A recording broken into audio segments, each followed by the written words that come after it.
Assalaamu calaykum. Ku soo dhawaada YouTube-kayga Short Films. Maanta waxaan sharaxaynaa filim lagu magacaabo Whitespeed. Filimku wuxuu ku furmayaa qof dumar ah oo xanuun ka soo toosday qol mugdi ah, iyada oo labadeeda gacmood ay ku duuban tahay faashado. Waxay aragtay kiniin dhulka daadsan iyo TV-ga oo muujinaya calaamad. Iyada oo marka hoos soo degtay, waxay aragtay kalendarka oo calaamadaysan iyo sawirka qoyskeeda oo gidaar ku dhajisan. Markay qaadaysay sawirka gabadheeda, waxaa dib ugu soo laabanaya xusuusteeda. Waxaa ka lumay xusuusteedii kadib markii ay soo toostay. Waxa ay ka soo baxday gurigeeda oo waxay aragtay dad badan oo isticmaalaya telefoonkooda si ay u duubaan.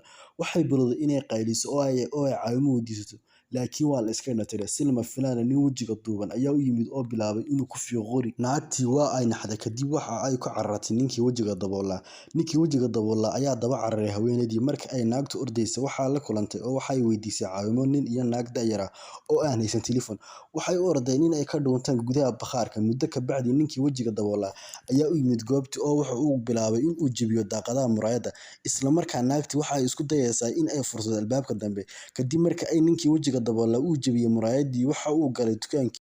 Isla markiiba waxaa xidhay nin kale. Labadii haween waxay ka soo baxeen albaabkii dambe. Kadib markii la furay, ninkii kale waxaa toogtay ninkii wejiga daboolnaa oo si xun u dhaawacay. Markii ay meeshii ka baxeen, waxay la kulmeen nin kale oo wejiga duuban oo dukaanka tagaya. Way carareen oo guri ku dhuunteen. Gabadha da'da yar ayaa u sharaxday in ninka wejiga daboolan loo yaqaano ugaarsiga dadka filimaanta sameeya. Waxaa lagu yeeraa Olankeris. Waxa ay sidoo kale sheegtay in ay daawadayaashu yihiin dad ay saamaysay calaamadda ka muuqata TV-ga. Gabadha da'da yar ayaa sidoo kale sheegtay in ay tagaan Whitespeed, meesha ay calaamaddu ka muuqato. Markay maqashay ereyga Whitespeed, waxay bilowday inay xusuusteedii dib u soo noqotay. Waxay ogaatay gabadha sawirka ka muuqata ay tahay gabadheeda. Gabadhu waxay isku dayday inay cayriso dadka hareeraha ka eegaya, laakiin markaas waxa ay aragtay ninkii ugaarsatada. Markii ay damceen inay cararaan, ayaa waxaa si lama filaan ah u soo istaagay nin oday oo gaari wata, wuxuuna ka codsaday inay soo galaan. Ayaa waxay tidhi, "Maad i garanaysaa?" Laakiin ninkii wuxuu ku yidhi, "Kuma garanayo." Dabadeed gabadhii da'da yar waxay ka codsatay odayga in uu u kaxeeyo Whitespeed-ga, laakiin wuu diiday. Wuxuu ku yidhi ammaan maaha. Wuxuu sheegay in ay meesha kaliya ee ammaan ay tahay kaynta oo uu u qaadi doono kaynta.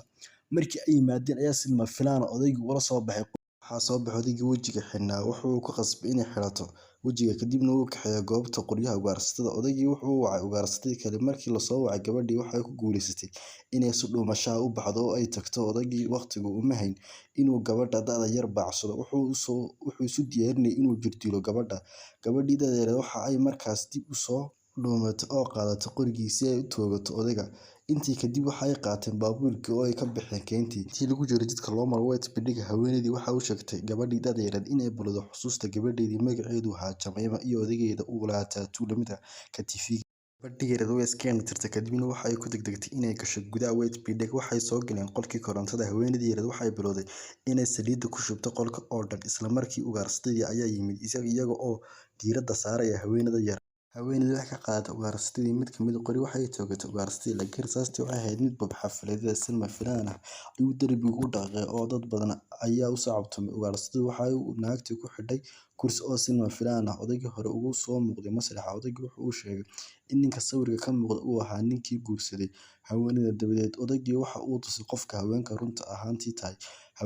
Haweeneyda Victoria ayaa afduubatay gabar lagu magacaabo Jemima. Meydka Jemima waxaa laga helay kayn maxalli ah. Meydka Jemima waxaa loo helay isaga oo ku duuban boorso lagu seexdo oo gubatay. Odaygii waxa uu jirdilay haweeneydii.